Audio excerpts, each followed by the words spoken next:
Okay, great, thank you. Well, I'm pleased to introduce ATP State Lead Ellen McMullen and AARP Camden County District Coordinator Joe Casella, who will discuss changes to the AARP 2020 Tax-Aide Return Preparation program offered at Pennsauken Free Public Library. They will go over new and changed tax laws, including COVID-19 adjustments. Thank you so much, Ellen and Joe. Okay, and I think I'm taking over. My name's Joe Casella, and what we're going to talk about is just a little bit of introduction with the AARP Tax-Aide program. It's basically a free tax preparation of federal and state returns by IRS certified counselors. We service taxpayers with low and middle income with uncomplicated tax returns, and that's drastically changed this year because of COVID, unfortunately. So these are going to be the 2020 tax law changes that we had. These are the federal changes first. Okay, so an employer, whoop, you flipped it? Okay, so we're talking about IRA contributions. The maximum age to contribute to a traditional IRA has been repealed. It used to be 70.5. Now, as long as you make earned income, you can actually put into an IRA. So it's a new change. You must have taxable compensation during the year to contribute. Taxable alimony is considered compensation. Taxable non-tuition fellowships and stipends are also considered compensation to be included in gross income. In 2019, IRA contribution deadline was extended to 7/15/2020. So if you make payments later, it's okay, as long as you got it in by July 15th. Okay, so there's special distribution rules for qualified individuals related to coronavirus. Okay, there's usually, if you're under 59.5, there's usually a 10% penalty if you take money out of your IRA. Okay, that penalty can be waived. Okay, and it depends on the circumstances. And if it's something for COVID, then it would be delayed. There's a form that has to be filled out. You can actually pay that money back if you want to over a 3-year period. Okay, so you can put the money back into your IRA. And it just has to be, you have to be contributed within 3 years. Then it's treated sort of like as a rollover so that there's no tax implications at all. The distribution exempt from normal 20% mandatory withholding. What that means is usually when you take a distribution from an IRA, whoever holds that IRA is usually forced to take a 20% federal withholding. And that's done by IRS because they don't want somebody owing them a big bill at the end and not having the money to pay them.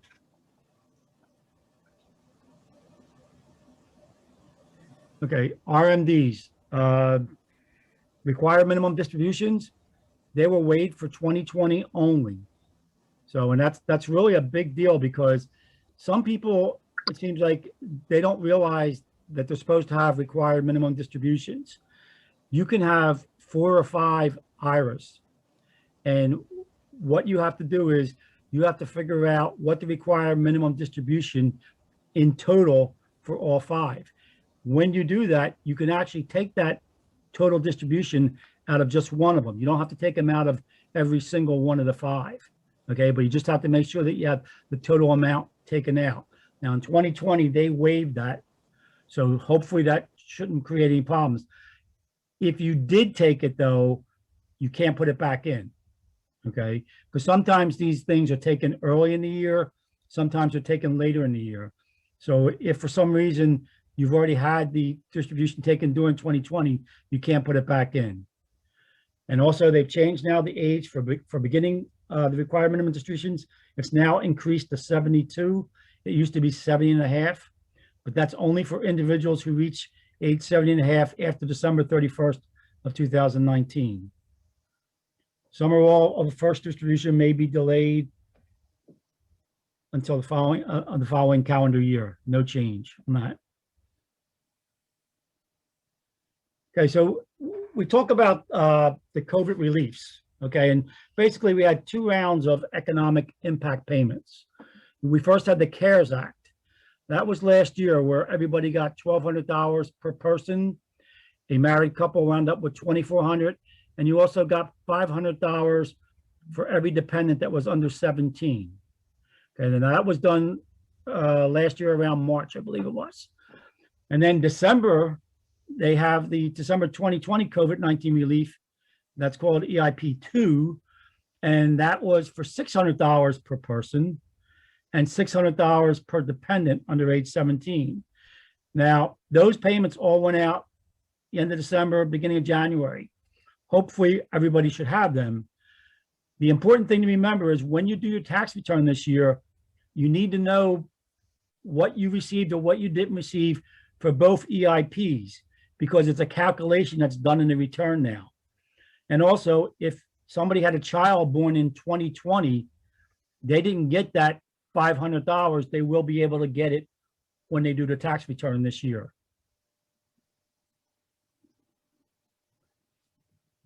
Okay, see, and this is what the saying, we can claim a recovery credit on a 2020 tax return. It's a refundable credit, so you'll get it even if you don't have a tax liability. And that, what it's saying is we need to know how much EIP was received. Now, this is kind of strange because they talked about some kind of letters coming out from IRS.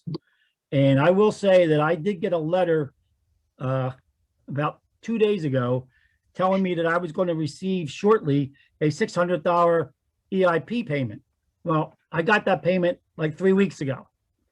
So it's a little confusing. I don't know that they're going to send one out for last year's, the $1,200 that everybody got originally.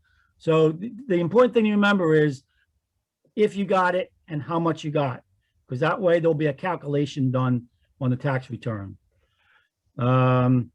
See, examples of generating it would be, you know, we talked about that with the child born in 2020. They're not taxable income, okay? Taxpayers are eligible to be claimed on another's return, eligible for EIP or RIC. Taxpayers must have valid Social Security numbers, and it could be offset by past due child support. Okay, child support has great reaches. They can go in and take many things. And it says it does not apply to other federal offsets. Okay, so this is a standard deduction increase, and it usually always increases by inflation. Okay, so, and this is important. A couple of years ago in 2017, when the big tax changes went through, it kind of knocked almost everybody out from doing itemization, because what they did was they doubled the standard deduction. But what a lot of people don't realize is, even though they did that, they took away your exemptions, which were $4,000. So it kind of like evens out, except you can't really itemize now. So the standard deduction for a married couple filing joint is $24,800. For head of household, it's $18,650, and for single and married filing separately, it's $12,004. And they were all just adjusted very small. The married was $400, the head of household was $300, and the single was $200. And it's just really just for inflation reasons. You do have an additional standard deduction amount for age 65 and older, and blind, there's no change. So single head of household over 65 would be $1,650 is the extra deduction, or it's extra standard deduction, and $1,300 for married filing jointly. Dependent standard deduction has not changed. The thing that's strange about this, and nobody can really figure out why they came up with the age of 17. Child has to be 17 or under in order to be a dependent.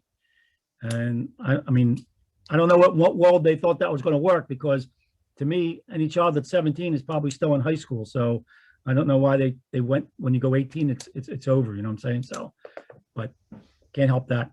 Next one. Okay, so HSA contributions. These are health savings accounts.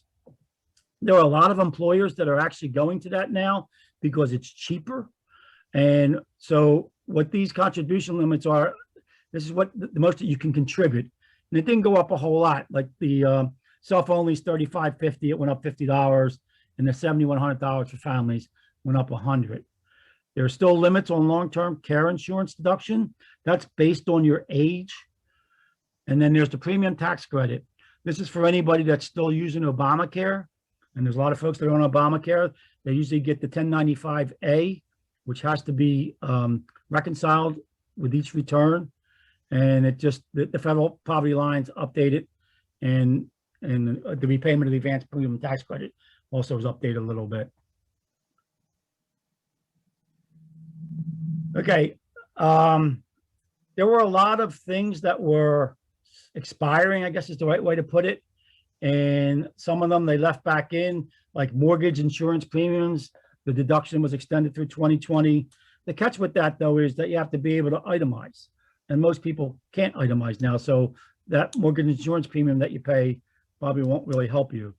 The mileage deductions, they actually went down a little bit. That was probably because of gas. And of course, they haven't seen it the last week. The gas is really going up again. So I don't know if they're going to change that or not.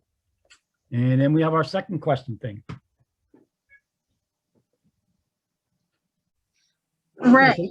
We've finally finished all the tax law changes that we know about on the federal level. Right. Now we're going to New Jersey. Now to any New Jersey tax law changes that we know of. Right. We don't have a lot of information yet on the New Jersey side. There's only a little bit. There wasn't many changes, really. The earned income tax credit. This is actually a big thing that New Jersey changed, which kind of makes it sometimes, I guess it's making challenging for the software companies because they have an earned income tax credit. It's been expanded for New Jersey residents from, it's got to be 25 on the federal, but on the New Jersey, it's only got to be 21. So it's, I guess it's a plus, but for the software people, they're really not too happy because what they used to do was they just took a certain percentage of the federal, and that's what it was for New Jersey. Now they actually have to do the calculations if the age is 21 to 24. Eligible residents will receive 40% of the federal EITC, which is actually a misnomer because if you're under 25, you don't get a federal one, so it would have to be calculated on the calculated by itself. And then the federal stimulus payments are not taxable. And what they're talking there, and I guess I should have mentioned this earlier, when they did the stimulus payments, remember everybody was getting, in the beginning, they were getting $600 extra in their unemployment, okay? That is taxable to the federal, okay? And then they changed it to 300, I think like the end of November or something like that.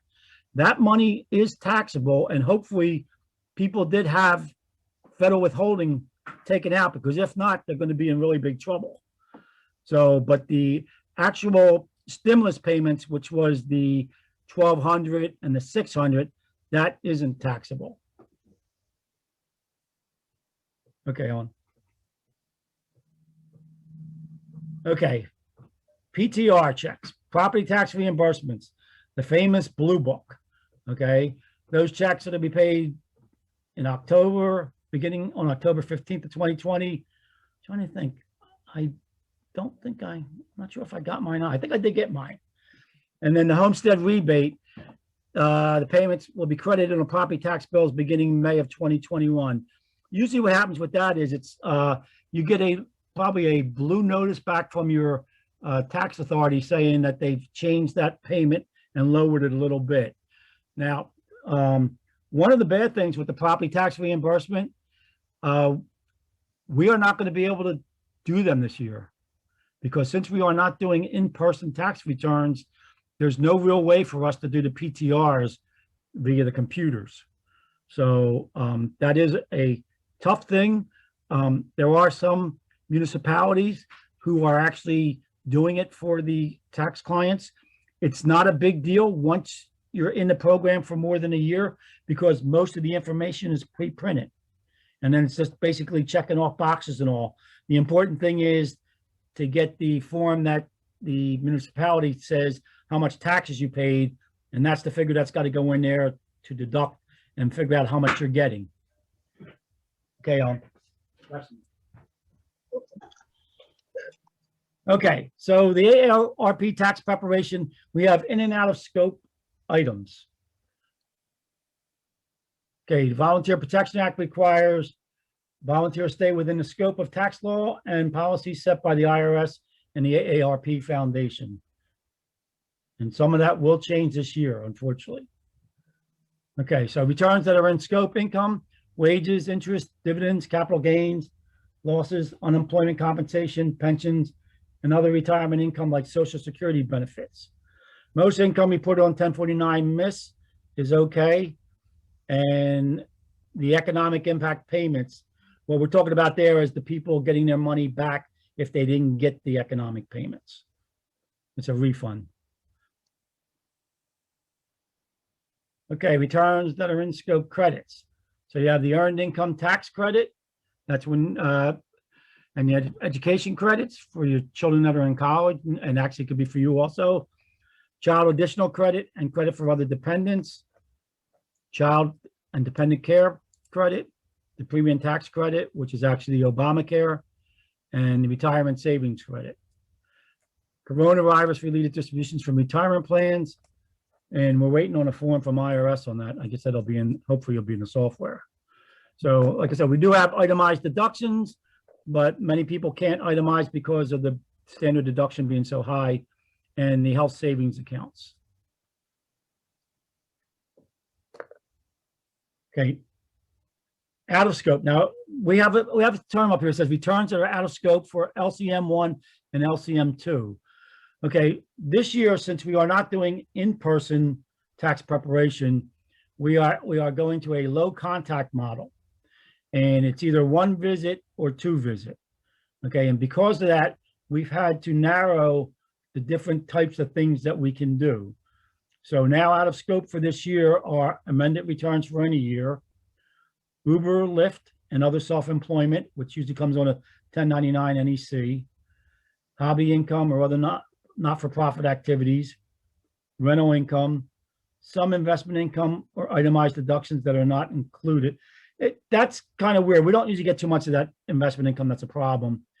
Royalty income with expenses and complicated capital gains and losses. When we talk about the complicated gains and losses, it could be something where, you know, like if you have a day trader or something like that, and we wind up with like 20 brokerage statements pages, we can't do something like that in this kind of an environment, because when we get further along, I'll explain the way we're actually going to be doing returns, and you'll see that it would be very complicated to have so many pages going through. Okay, so the low contact model. This is the way that we're going to be doing taxes in Camden County. Okay, so I have one or two person contact.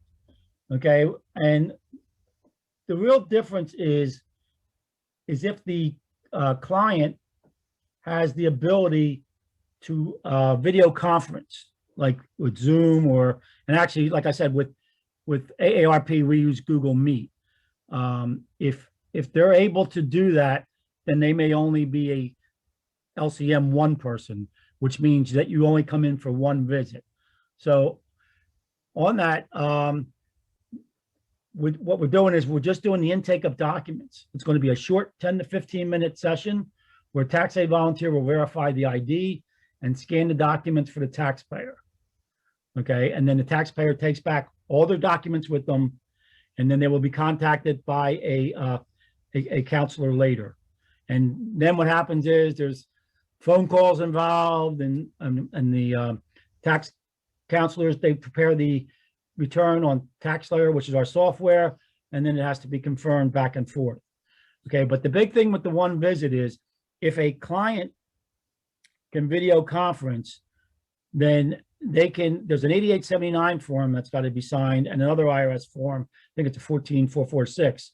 And if they can sign that and show it to us on their video conference, then that saves them a trip back in, which is what we're hoping for, because we all want less contact, that's for sure. So if taxpayer, this is the other problem you have. If taxpayer, a lot of taxpayers can get on the internet, but they don't have a printer. So if they don't have a printer, then they will have to be scheduled for a second 10 to 15 minute visit for tax return print and the signature on the 8879. So what will happen is when the VRC calls the client and sets up an appointment, and this is the workflow that we're going to talk about, they are going to send a bunch of documents to the client. The client is going to have to be able to read them. Now, the question becomes whether the client can download and print them, because the intake sheet, which is usually that 4-page sheet that we have to use, has to be filled out. and has to be brought back in for the scanning. Also, the IRS form 14446. So if the client cannot print them, then they're going to have to come in, and I think, if I'm not mistaken, you guys are making arrangements so that they can pick them up at the library, and take it home and fill it out, and then they would bring it back. So after that happens, then the taxpayer would arrive at the site, and we would have to volunteer would have to verify the ID. It's got to be a driver's license or a photo ID, and that would have to be for the client and also the spouse. Okay, and then they would scan the documents, and then the taxpayer would leave with the documents.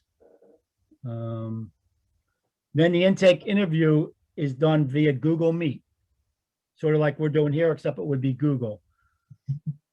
Then the return is prepared by a counselor, and then it's quality reviewed. When it's quality reviewed, the client will be called again, and it can be done by Google Meet, or it can be just done by Google Voice, and it will be they will go back over it.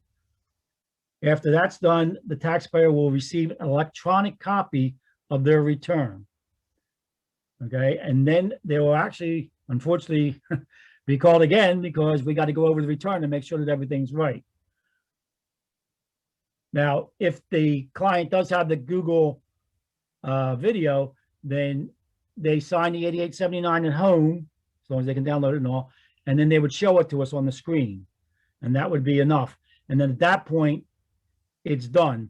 The quality reviewer would let the EORO know that it's all completed, and then the tax return would be filed. Okay, you want to go to the second one, which is a 2-visit, I guess. I believe, yes. Okay, so this is the 2-visit, two visits. So taxpayer is going to, in this case, what would happen is the taxpayer might say to the person calling them, saying, well, I don't have a printer, so I can't print anything out. So they would have to first come in and get the 1446 in the booklet, take it home, fill it out, and then they would get an appointment to come back in. And the process is still pretty similar. The only difference is that you don't have the video conference. It might be just a phone call that we are talking to the client with. So we would call the client, we would go over the intake sheet with them, go over all their documents that have been scanned, and then the counselor would create the return. And then they would probably set up another time for a quality reviewer to call them and go back over the return. And then this is where the second visit is going to come in, because they cannot print their return, or they cannot print the 8879. They would have to come back into the library, and we would print the return out for them, and they would sign the 8879 in front of us, and then they would take all the documents and go home. Remember, we keep no documents. So that's both the processes. Now, this is where it becomes really difficult, because everybody's used to in-person stuff. Well, now you got to request an appointment, okay? And in order to request an appointment, you must either have a computer device, you have to have internet or Wi-Fi access, and you must have a non-public email. Must also have the ability to open a PDF file, because that's what's going to be sent to you, and no walk-ins or phone requests. And this is a drastic change, I'm sure that as everybody realizes, than we usually do. But there's not a whole lot we can do about it. And I can tell you now that I would bet, now we usually do over 20 a day at Pennsauken. We're going to be lucky if we can do 5 a day this year. So you can see how that's going to drastically affect what we can do. And I can see that probably by the beginning of March, we'll probably be closed down, because we'll be booked all the way out through April 15th. I know that Gloucester Township's already closed for the duration. They've already been fully booked. And just to tell you how crazy this year is, Ellen was telling me that we have 50 AARP sites in all of New Jersey. We usually have hundreds of sites. There are actually entire counties that are not doing AARP taxes this year. because as you will see, and you will probably hear from some of the clients, it's going to be painful and it's not easy. It's very difficult. So, but we wanted to open up to try and do what we can. You know, some people are going to be unhappy, but you know, I guess the few that we get to do, they will be happy, hopefully. And so when you want to request an appointment, and I believe that's for Pensacola and Tax-Aide Prep, you go to that tiny, they call it a tiny URL. And what happens is you have to go on a wait list. Okay, we're not letting anybody set up appointments because we don't know how many appointments we're going to have. So once you're on the wait list, then a AARP representative will call you back and try and set up an appointment for you to come in and do your scanning. It's just going to be, it's going to be very tough this year, and we know it. There was thought of closing down, but you know, I usually have 50 counselors. I got like 25 this year because of COVID. You know, because the other problem is, even though most of my counselors might be doing this at home, I need 2 or 3 people to take the intake stuff, to do the scanning and all, which is all brand new to all of us. None of us have ever had to do scanning before. So all this is brand new to us too. So we're kind of like just winging it now, and we're hoping for the best. Okay. Just want to let you know that the link that you're seeing up here is not the correct one. The correct one is at the library, and it's posted on other places. This has been updated. The link. I just did not update the slide. All right, so you'll be able to get that to them, Ellen? They have it already. Okay. I did not update the slide. All right, so preparing for an appointment. So you got to complete the intake interview sheets, and there's a Schedule A out there that you can fill out. It's kind of like for medical expenses and stuff like that. Remember I said that most people won't be able to itemize, but for medical helps you on New Jersey, because New Jersey's only got a 2% ceiling of your gross for medical expenses. So people can sometimes get some credits for that. You have to complete and sign the form, IRS form 1446. That's the special form this year for doing it this way. You have to have the valid photo ID. If married, bring a spouse photo ID. You got to have Social Security cards for all that are on the return. So if you have children or whatever, we have to see the Social Security cards, and we will be scanning them. Bring in last year's income tax return. We are not going to scan the whole document. We probably will just scan. I think we would talk about scanning 2 pages of the 1040, just so that we could have a basic knowledge of what it looked like last year. And this is important because it says all tax documents, remove all staples and take them out of their envelopes. I can't tell you how many people have come in. They gave me this big envelope, and I'm finding sheets that like from the bank and all, they've never been opened. Is all it says was tax information on it. So they said, oh, well, we'll put that for the AARP thing. Can't do that this year because we're only going to have people 10 to 15 minutes. I'm not sure what this Barbara Watts says to everyone. Oh, okay, they're going to post it right over you. Okay. All right. All right, and this is what we have to do. So you have to use the Pensacola Library room entrance exit only, and temperatures will be taken, and each person must sign in. We, as our people, will have PPE stuff. We'll have masks, we have shields, and we have sanitizer that we will be wiping down after each person comes in. The scanning of the documents is by appointments only, no walk-ins. There is no waiting area. So you have to remain in your vehicle until your appointment time. Okay. So I think there's also going to be plexiglass there at for the volunteers between them and the clients there at Pensacola Library. I didn't quite hear you on that, Ellen. So plexiglass will also be. Yeah, that's the shield. Yeah, okay, you're right. We have plexiglass up, right? That's right. Okay, so low contact basic steps. Taxpayer arrives for the appointment with completed intake booklet, signed IRS form 1446, and all documents with staples removed and out of envelopes. Volunteer with the required use of social distancing, face coverings, and sanitizing of all surfaces, verifies ID, and scans all the tax documents. those documents go into a file that goes into that cloud out in Neverland, which I understand is protected. So they must be doing well because their stock's way up now. And then the taxpayer leaves the site with all the documents. We do not keep anything. The return is then prepared from volunteers' homes using Google Meet or Voice. The return is reviewed with a taxpayer using Google Meet or Voice. And then we have the two models on the LCM1. If the client has Google, I guess that's Google Meet then, I guess, which would be video, then they would only have to show us the 8879 signed, and they would have their PDF return. If they cannot print out their returns, then they would have to come into the library.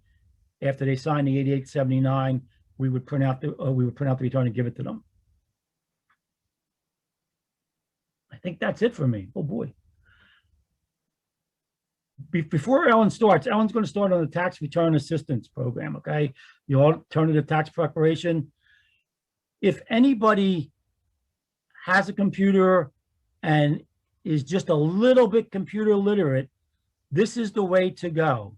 Even if you have to have a family member, this is really good, because what happens is, and Ellen will explain it better, but you know, you will actually be doing your own return in the computer.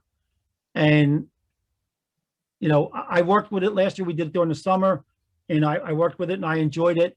It's time consuming, but compared to what we're going to be going through with the LCM1 and LCM2, it's probably about the same time. So I mean, if I strongly recommend anybody that has any kind of computer skills that this is definitely the way to go. How you like that for a plug, Ellen? Thank you. Thank you. Okay. So the instead of doing Tax-Aide doing tax prep, we are offering tax prep assistance with a new program that was piloted this past summer and is now going to be a regular offering. Okay, so with the alternative tax prep program, which we refer to as the ATP, as Joe explained, the taxpayers prepare their own tax returns with volunteer assistance. The volunteers are all IRS certified counselors. The options for the software, there are three options. There is some tax software that is free online called TurboTax, and there's another one called Online Taxes.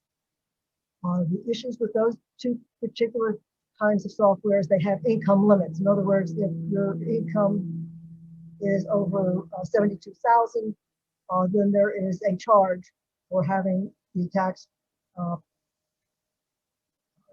return prepared. So what we are suggesting for those people that have either too low an income or too high an income, based on the limits, that there's tax software that is used by the tax aides at the tax prep sites. This software is free as far as you, as a taxpayer is concerned. This software is also available on the IRS site, but that one has limits. It has the same thing with the over 72,000 or under 14,000, that there is a charge. Since ours is going to be without a charge, we cannot publicize what the name of it is, but it is a software that is, as they say, is used at the tax prep sites. The volunteers who help out are basically of two kinds. One is the first contact is made by a person who's referred to as a screener.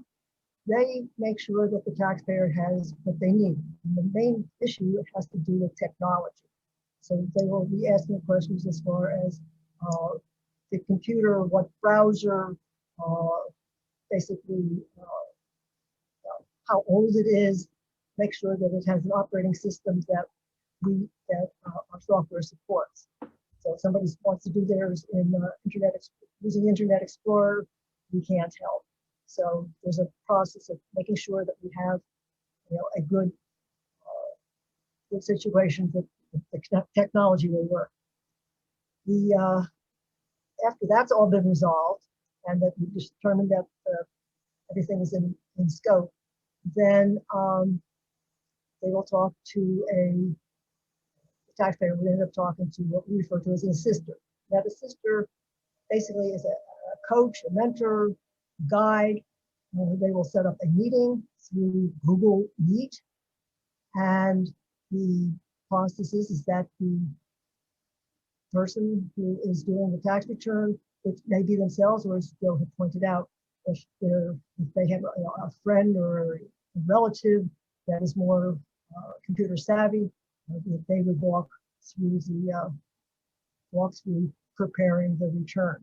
And that's exactly what the taxpayer will do. They are doing their own return, but they have a person who can see their screen, whether it's on a phone or a tablet or a computer, and help people complete their tax return.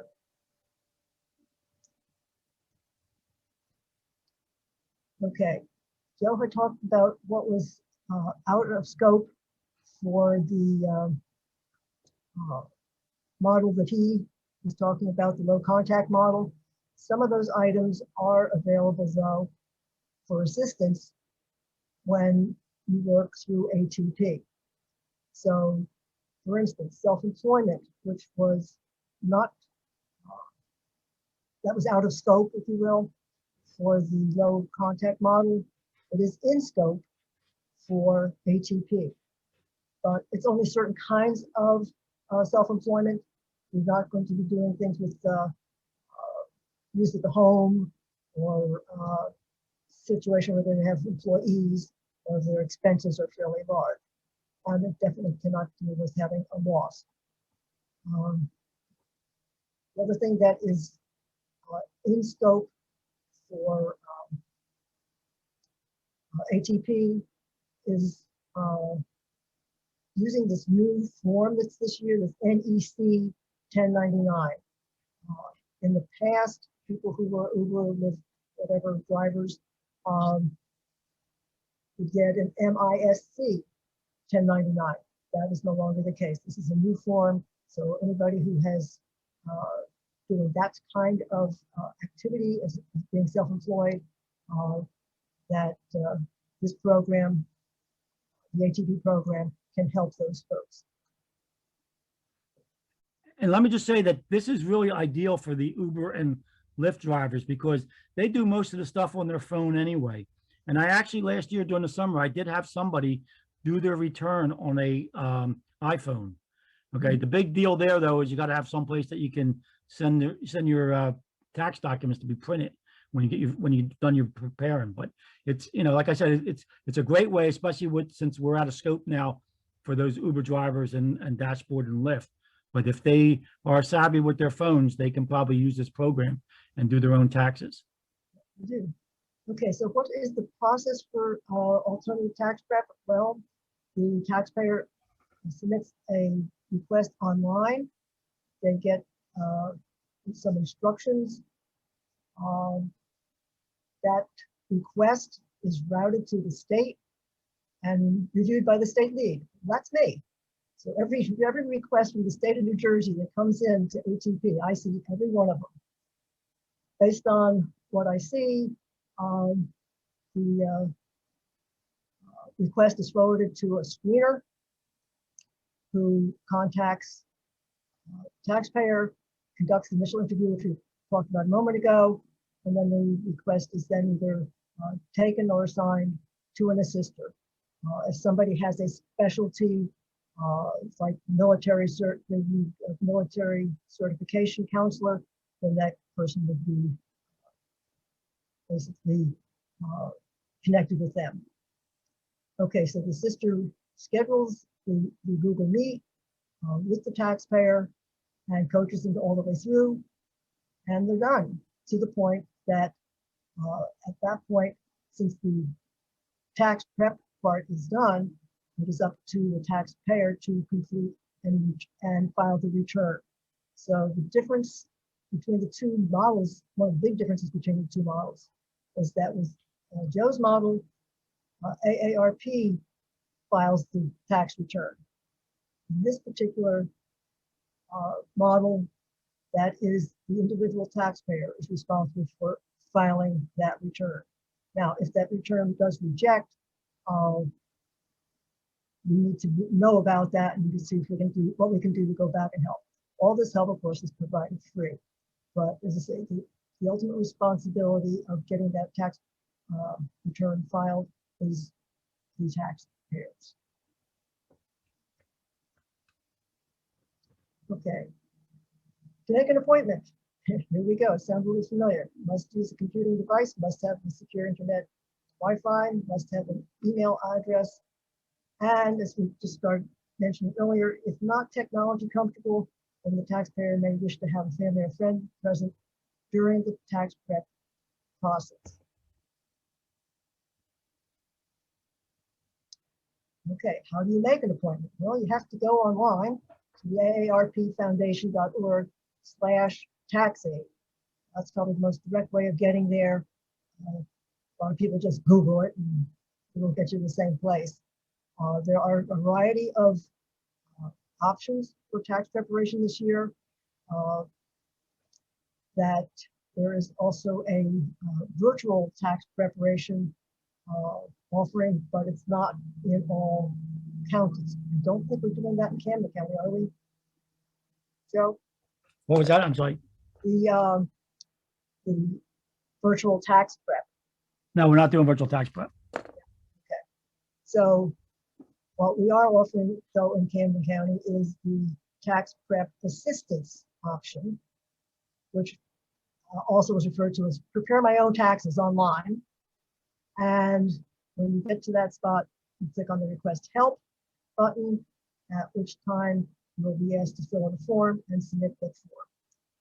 The form is fairly basic. It does ask for name, address, telephone number, but it also asks what is it that you need.